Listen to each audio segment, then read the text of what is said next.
take a look at this monkey right here. Of course, this is an Ackie monitor, a red Ackie monitor. There's actually yellows and there's red, and these guys are native to Australia. That's where they've got so many cool monitors, or goannas as they would call them. And they have a bunch of pygmy ones as well. And this is what they would consider a pygmy monitor, because it doesn't get that big. This is pretty much full grown right here. And look at how amazing it is. I mean, it's still just puppy dog tame. It's just a really, really cool animal. And you know, we're trying the best to keep the vlog as normal as possible. You guys know I'm going through treatment for cancer, which is very tough. I'm not gonna lie to you, but I want to make sure that we continue to keep the vlog about educating animals and showing you guys things that are just absolutely amazing when it comes to wildlife. But at the same time, I know a lot of you guys want updates, so I'm gonna go ahead and give you that update today, along with showing you guys a bunch of really cool animals. Over the last 6 weeks, I've been in treatment, and it's not easy. I mean, I tell you what, it is hard. It's harder than I could have ever imagined in so many different ways. I mean, most of the time, I feel absolutely cruddy as could be, but at the same time,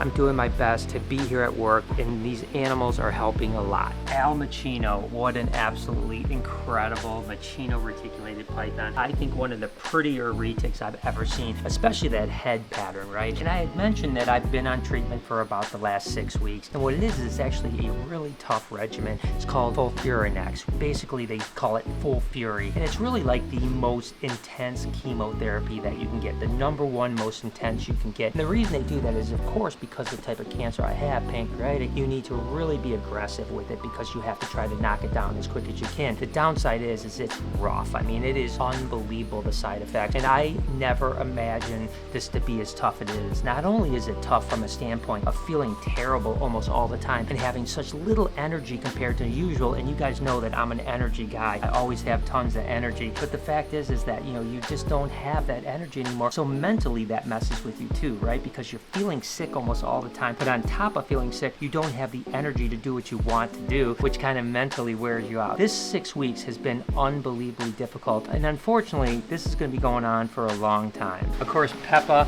the hognose snake. You know, it's funny because there are certain reptiles in here that really appeal to certain crowds. You know, it seems like adults don't typically care too much about Peppa, and I don't know if it's the name Peppa, like Peppa Pig, or if it's because, you know, the hognose are so cute, but kids in particular always ask us, like, what are you doing, you silly monkey? You're getting a little bit feisty on me there, aren't you? And kids just constantly ask about Peppa. They're like, can I see the hognose snake? And they fall in love with it. And like I said, although it did a little mock charge on me there because it thinks it's a cheeky monkey, the truth is this is unbelievably docile and an amazing animal. And you know, you guys may not know this. No, you guys know this about me. I'm kind of a workaholic, right? I mean, over the last 35 years of my life, I'd say a light day was 15, 16 hours. I mean, I worked day till night because I loved what I did, right? I always loved the expanding and getting into new things, following my dreams. It's really difficult to go from 15 hours a day, loving what you do, to now it's like my energy is at the point where I come here in the morning and I've got about 5 or 6 hours of energy before I have to literally leave and take a nap or lay down for an hour or two just because I have no energy left. And then I can work a little bit more in the evening, but it's not the same, right? I don't have the same energy, the same drive. Thankfully, the crew and everyone around me is doing such an amazing job picking up for it. You know, I miss open hours.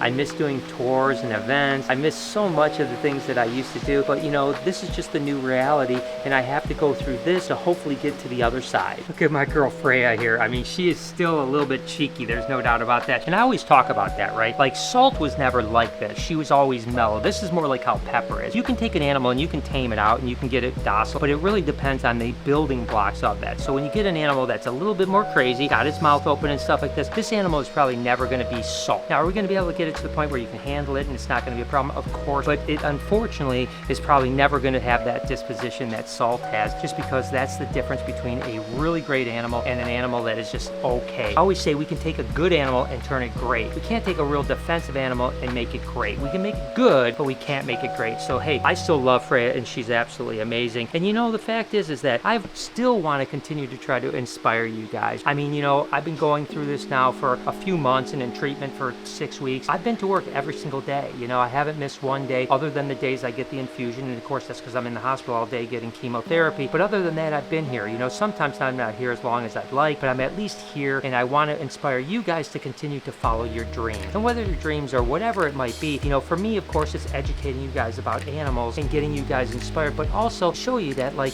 you know, we could do things even big, like the aquarium. I'm working diligently hard to get this aquarium open, my legacy, the Legacy Aquarium, and we're working really hard on it, and hopefully hopefully you guys can be inspired by the fact that I'm struggling so hard from my health standpoint, but I'm still continuing to follow my dreams. Perdita's pretty amazing, but so is Neo. The golden child motley pied reticulated python, I mean, you don't get much better than this. What an absolutely amazing animal, and I can't wait to see her when she's full grown at 14, 15 foot with this beautiful iridescent black. Absolutely incredible. I know that there's people that are watching that are going through some trauma in their life, whether it has to do with mental health, maybe you are fighting cancer, maybe someone you know is fighting cancer, and I'm hoping that people can kind of watch and see you can try to still not let it define who you are. Listen, it's going to kick your butt, there's no doubt about it. It's horrible and it's going to absorb your life, but at the same time you can still push forward with things. You can get out of bed, you can keep yourself moving, you can do what you can do. You know, don't get me wrong, you want to listen to your body, and when your body tells you, hey, I've had enough, you got to give it a break. But other than that, you got to continue to push through. So I'm hoping that, you know, people will also be inspired by that. That means a lot to me, that, hey, I'm going through this. I don't want to go through it in vain. I want to go through it so I can help inspire other people. Of course, I'm with my girl Bella. I mean, she's such an amazing animal. You know, when we first opened up the reptarium, there wasn't as much to do as there is now. And of course, we didn't have Diddy and Dixie, the rhino iguanas. Bella was a huge hit for people. And you know how she is. She sometimes doesn't want to come down. Sometimes she comes for pets, sometimes she doesn't. So I used to always just have a ladder, much like I'm in here now, and I would just let kids come in and pet her and just get that experience of being like in an enclosure, which is really cool. You know, again, now we don't do it so much. Every now and then we do it, but mainly, you know, because of Diddy and Dixie, we can just take them out and get the same experience as a rhino iguana on the ground. But still, Bella is amazing, and my point is that I'm so fortunate to have these animals that I love so much and do something that I really love every single day.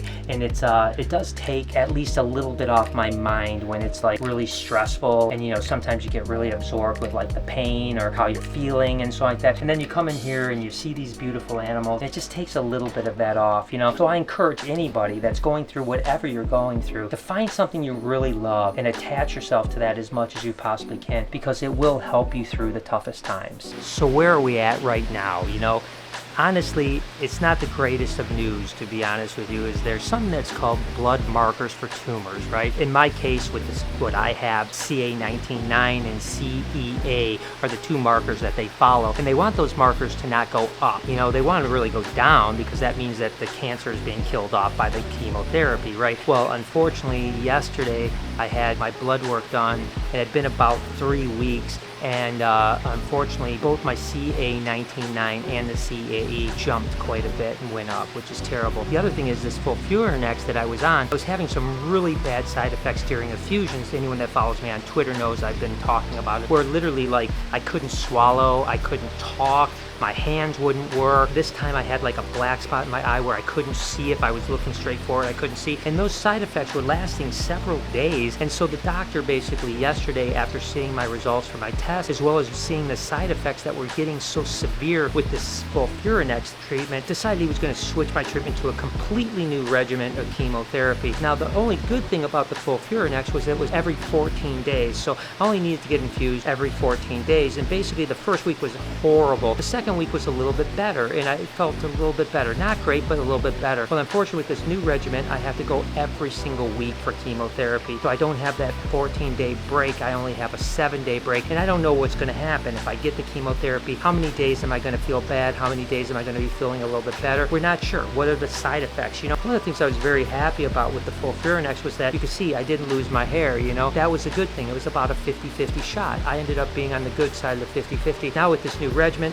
that could potentially happen. I could potentially lose my hair. I could potentially get other side effects I didn't get from Fulfurinex. I don't know what's going on. Right now, you know, again, not great news about things going forward, but we're changing things up, and hopefully this chemotherapy will actually work. And by the way, all your guys' love and your prayers and your support and your positive energy is helping a tremendous amount, and I know that I still believe that I'm going to get to the other side of this. I don't know how I'm going to get to the other side. The odds aren't very good about it, but I still believe that somehow I'm going to get a miracle and this tumor is going to shrink or go away, or I'm going to have an opportunity to get an operation to get it done. Something is going to happen in the future. I believe that with all my heart, and I know so many of you guys believe the same thing, and that helps me a tremendous amount. Now, I don't know what the future is. Right now, not looking great.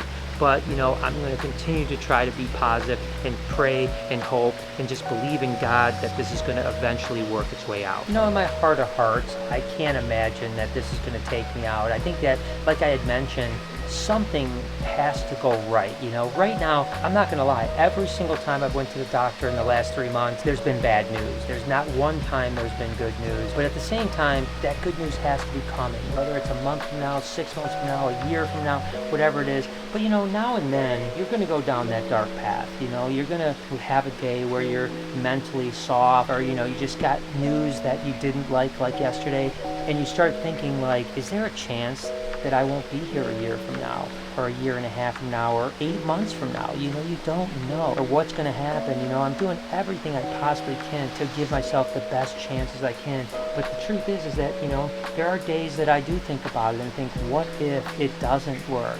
And I lose the battle. But, you know, I try not to think about that often, and I try to turn the corner. And quite frankly, you know, like the reptarium and what's happening here keeps me going. And the aquarium, I mean, you may think it's just like, Brian, why are you doing that or whatever? You know, I talk about legacy and all that stuff. The fact is, it also gives me something to look forward to. It keeps my mind occupied. It keeps me going. I see myself standing there on opening day, which will probably be sometime in December now, certainly for the holidays. So if you guys decide you want to travel into to see the aquarium and reptarium, we're definitely going to do everything we can do to be open. And I see myself standing there when we open those doors, and I see the hundreds and thousands of people that are going to come through that door and be happy, and that's what keeps me motivated. Even last night, I was tired as I could be, but I actually came because we had a meeting over there about the aquarium. You can see right now they're doing a bunch of cement stuff out front. There's some stuff going on in the inside, so it's kind of getting going. And we met with some people that are going to help with some of the exhibits, some of the build out, and it was really a great meeting. I mean, I was here till almost 9 o'clock at night, which is a long day for me right now to be, you know, from morning till 9 o'clock at night. But it was so cool to just talk about it and to start, you know, seeing people processing it. And, oh, we could do this here, we could do this here, all this type of stuff. And don't get me wrong, we have the layout done, but we still have some areas where we're like, okay, well, what's this going to be like? So it was super cool to have that meeting, you know, get that excitement going, you know what I mean? And every day that goes by, it's going to be more exciting. And the next week, we're actually going to be busting out that wall. That brick wall right here is coming down, and that's going to essentially open up the entire thing. Now, there's a false wall there, so you won't be able to see inside, but at the same time, you're going to start to see the building change, and then the front's going to come in, the glass going to come in. It's going to look absolutely wonderful. And you know, AnimalCon's another one that really keeps me motivated. You know, I mean, I'm doing everything I can do to be at AnimalCon in September 15th through the 17th down in Orlando. Again, I'll put a link in the description. You guys are going to definitely want to check it out. We have, you know, close to 150 creators now, definitely bigger than it was last year. All kinds of new things that we've added this year. It's really an exciting event. You know, again, it takes a lot of energy, and there's a lot of mental work that goes into it. And I'm just kind of getting myself like, all right, whatever I do, I've got to be at AnimalCon in September. I've got to be at AnimalCon in September. So I'm doing everything to motivate myself to try to keep myself in the shape that I'll be able to actually be there and attend the event, because it's going to be so absolutely incredible. And I'm so proud of the work that we've done. Not only the first one that was really scary, we didn't even know if it was going to work, but now that the second one is coming and it's kind of the proof of concept has worked, and now we've got all the people that are joining up and getting involved and promoting and being exciting. It's like, you know, again, it's another thing that keeps me going on the days that I may want to give up. Look at that dinosaur right there. I mean, that is an absolute dinosaur. Holy cow, the agility of croc monitors is just absolutely awesome. I could sit here and just watch him all day. It could get me so happy. And yeah, you know, where am I at? You know, honestly, it's brutal. It sucks. I mean, life is not fun. It's not good. I don't feel good ever. But at the same time, I have a lot to be thankful for. And I am thankful for you guys. I'm thankful for the people around me. I'm thankful for the future. I'm thankful for every day that I do have, because I don't know how many more days I actually have left. I don't know how I'm going to feel a month from now, 2 months from now, 3 months from now. Let me know in the comments if you guys wanted me to keep you updated maybe every few weeks or a month, or if you guys just really want it to be about animals. Let me know what you guys think. I'm happy to do whatever you want.